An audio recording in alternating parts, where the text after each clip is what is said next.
Hello बच्चों, let's read the question. The question is, two small charged bodies interact in air with a force F. What will be the force of interaction between these bodies V after they are placed in a dielectric of permeability K? किसी dielectric medium में इनको रख दिया है जिसकी permeability K है. If their potential are kept the same as they were in air. अगर उनके potential को जो है वो क्या रखा जाता है, same रखा जाता है जो कि air में था, तो अब उनकी जो फोर्स होगा उसमें कितना चेंज आएगा ये हमें बताना है. तो देखिए, की कॉन्सेप्ट के लिए जो चीज हमें पता होनी चाहिए, हम जानते हैं कि दो चार्ज पार्टिकल्स के बीच में जो फोर्स लगता है, इलेक्ट्रिक फोर्स लगता है एफ, उसकी वैल्यू होती है के Q1 Q2 upon R square. मतलब चार्ज के मल्टीपल के तो क्या होता है, प्रोपोर्शनल होता है, और आर स्क्वायर के क्या होता है, इनवर्सली प्रोपोर्शनल होता है. यहाँ पर जो के होता है हमारा वो होता है 1/4πε0 Q1 Q2 upon R square, और यहाँ पर एप्सिलॉन नॉट जो होती है वो हमारी क्या होती है, परमिटिविटी होती है.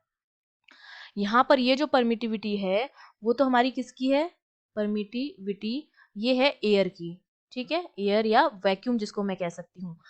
अब देखिए, क्वेश्चन में हमें सॉल्व करना है, तो मैंने मान लिया कि ये मेरे पास दो चार्जेस थे यहाँ पर. ठीक है, एक Q1 था, एक Q2 था. इनके बीच की डिस्टेंस जो थी वो R थी. तो जो फोर्स आएगा एयर में वो हमारे पास कितना आ जाएगा, 1/4πε0 Q1 Q2 upon R square.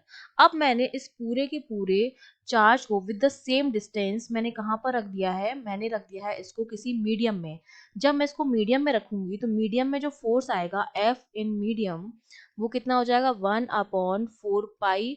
उसकी परमिटिविटी हमें कितनी दे रखी है, हमने मान लिया है कि K दे रखी है. ठीक है, Q1 Q2 upon R square. हम जानते हैं कि किसी भी मीडियम की जो परमिटिविटी होती है K, वो होती है मल्टीपल एप्सिलॉन जो होता है किसी भी यहाँ पर K जो मेरे पास आ जाएगा, यहाँ पर मैंने K जो लिखा है वो आ जाएगा एप्सिलॉन नॉट इंटू के. यहाँ पर अगर एप्सिलॉन लिख दूं मैं, ये एप्सिलॉन है, किसी भी मीडियम की जो परमिटिव मैंने एप्सिलॉन मान ली है, वो एप्सिलॉन जो होता है मेरा वो किसके बराबर होता है, ये एप्सिलॉन मेरा होता है बराबर के इंटू एप्सिलॉन नॉट के. ठीक है, मतलब एप्सिलॉन नॉट की जो वैल्यू होती है वो हमेशा एप्सिलॉन से क्या आती है, कम आती है. ठीक है, एयर की जो परमिविटी होती है वो किसी भी मीडियम की परमिविटी से कम होती है. तो ये जो है एप्सिलॉन वो मैंने मान लिया कि किसी भी मीडियम की क्या है, परमिविटी है, तो वो किसके बराबर होगी, के एप्सिलॉन नॉट के बराबर होगी. तो यहाँ से मेरे पास क्या आ जाएगा, एफ ऑफ मीडियम वो आ जाएगा 1/4πε0 के Q1 Q2 upon R square.